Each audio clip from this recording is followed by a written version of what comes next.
Welcome to my YouTube channel the future nurse 24।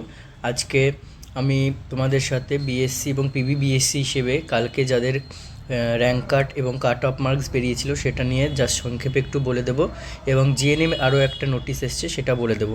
দেখো, west Bengal WBHRB site open করবে, that is, তারপর notice সেকশানে যাবে।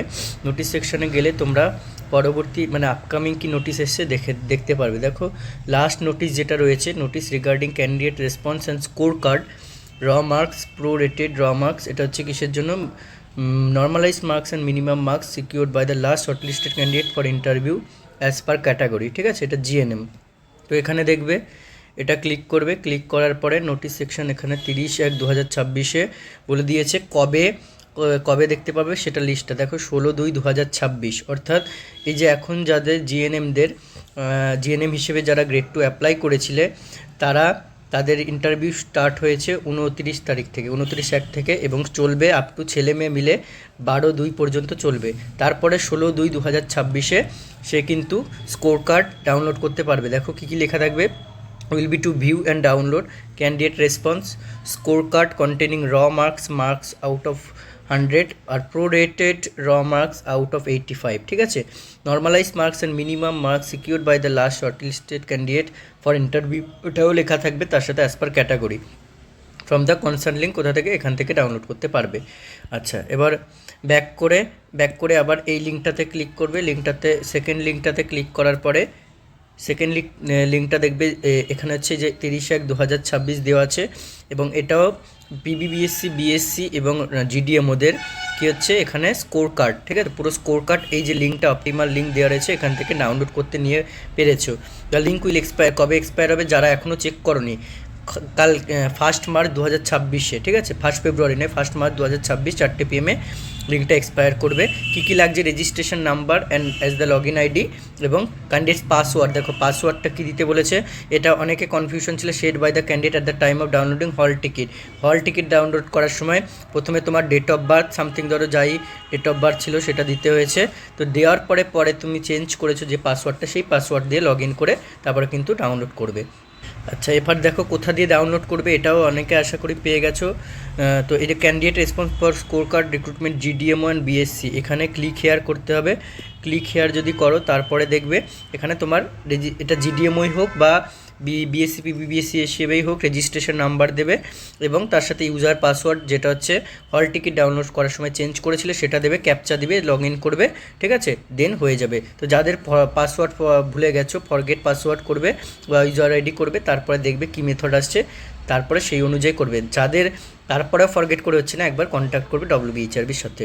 আচ্ছা, এবার আমি একটা স্কোর কার্ড নিয়েছি, সেটা একটু অ্যানালাইসিস করে দিচ্ছি। আর যেটা কাট অফ মার্ক জানা গেছে সেটাও আমি তোমাদের সাথে মেনশন করে দিচ্ছি। এটা হচ্ছে আমি বিভিন্ন ক্যান্ডিডেটের কাছ থেকে জানতে পেরেছি সেই কাট অফ মার্কসটা। ঠিক আছে, এটা কোনো বানানো বা এরকম কিছু নয়, এখানে স্কোর কার্ড দেখলেই তোমরা বুঝতে পারবে। দেখো, এটা এরকম একটা লেখা থাকবে, স্কোর কার্ড লেখা থাকবে, পোস্ট হচ্ছে এটা বেসিক বিএসসি নার্সিং, তোমার রেজিস্ট্রেশন নাম্বার লেখা থাকবে, রোল নাম্বার লেখা থাকবে, নেম অফ ক্যান্ডিডেট লেখা থাকবে, ডেট অফ বার্থ লেখা থাকবে, ক্যাটাগরি দেখো এটা ইউআর হিসেবে অ্যাপ্লাই করেছিল, পিডাব্লিউডির নো ছিল, ডেট অফ সিবিটি 21 তারিখে ছিল, ভেন্যু আর কোড সব কিছু লেখা থাকবে। র মার্কস হচ্ছে, দেখো র মার্কসে কত পেয়েছে, 64.50। ঠিক আছে, আর প্রো রেটেড র মার্কস আউট অফ 85 হচ্ছে 54.82। ঠিক আছে, র মার্কস আউট অফ, এটা হচ্ছে তুমি আউট অফ 100-এ পেয়েছো, ও পেয়েছে 64.50, সেটাকে 0.85 দিয়ে মাল্টিপ্লাই যদি করে তাহলে দ্যাট ইজ 54.82 হচ্ছে, তাহলে এটা out of 85। Normalise marks not applicable. ঠিক আছে, আর হচ্ছে তোমার minimum marks secured by the last shortlisted candidate for interview as per, এর ইউআর হিসেবে মিনিমাম পেয়েছে, দেখো 39.95, তাহলে ইউআরের লাস্ট কাট অফ জানা গেল, এটা থেকে জানা গেল 39.95 হচ্ছে লাস্ট কাট অফ। এরকম প্রত্যেকটাতে যদি কেউ এসসি স্কোর কার্ড দেখে, তার এসসি হিসেবে লাস্ট কাট অফ দিয়ে দিয়েছে, এসটি হিসেবে লাস্ট কাট অফ দিয়ে দিয়েছে, এরকম করে সব কিছুতে দিয়ে দিয়েছে। আচ্ছা, দেখো, তো এইটা হচ্ছে আমি সেইভাবেই কালেক্ট করেছি, যেটা হচ্ছে তোমার কী হতে পারে, এবং এটা দেখে অনেকে ভাবছিল যে জিএনএমদের ওরকম কাছাকাছি যেতে পারে। প্রথম কথাই বলে রাখি, এটা হচ্ছে বিএসসি, এটা বিএসসি। ঠিক আছে, পিবিবিএসসিরও নয়, পিবিবিএসসির কিন্তু আলাদা, এটা হচ্ছে শুধুমাত্র বিএসসি। এবার বিএসসিতে দেখো কোনো মেল ইনক্লুডেড নেই, প্রথম কথা কোনো মেল নেই, তাহলে কাট অফ একটু হলেও কম যাবেই।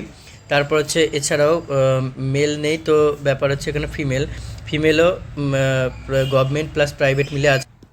আচ্ছা, তার সাথে হচ্ছে ফিমেল গভর্নমেন্ট প্লাস প্রাইভেট রয়েছে, এবং তার সাথে হচ্ছে ওভারঅল সবই আছে কাস্ট ক্যাটাগরি মিলিয়ে। সেই অনুযায়ী কিন্তু জিএনএমদের এর থেকে হলেও বেশি যাবে, সেটা সবাই বুঝতে পারছো।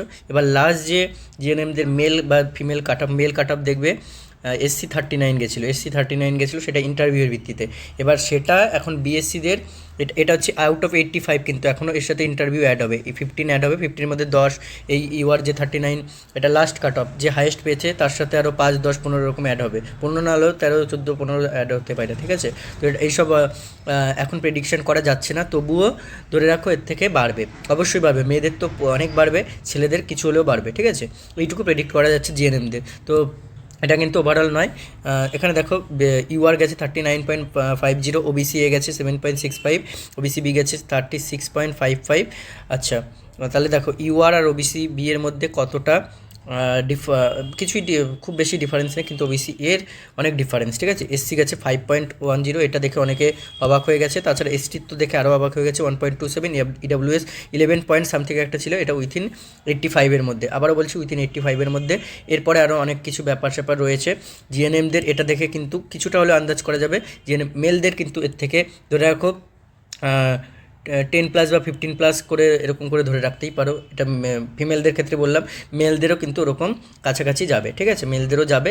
যেহেতু মেল 1011 শর্ট লিস্টেড হয়েছে, তার মধ্যে কাস্ট ক্যাটাগরি এরকম সব রয়েছে, ঠিক আছে। ওভারঅল এরকম করে ধরে রাখতে পারো।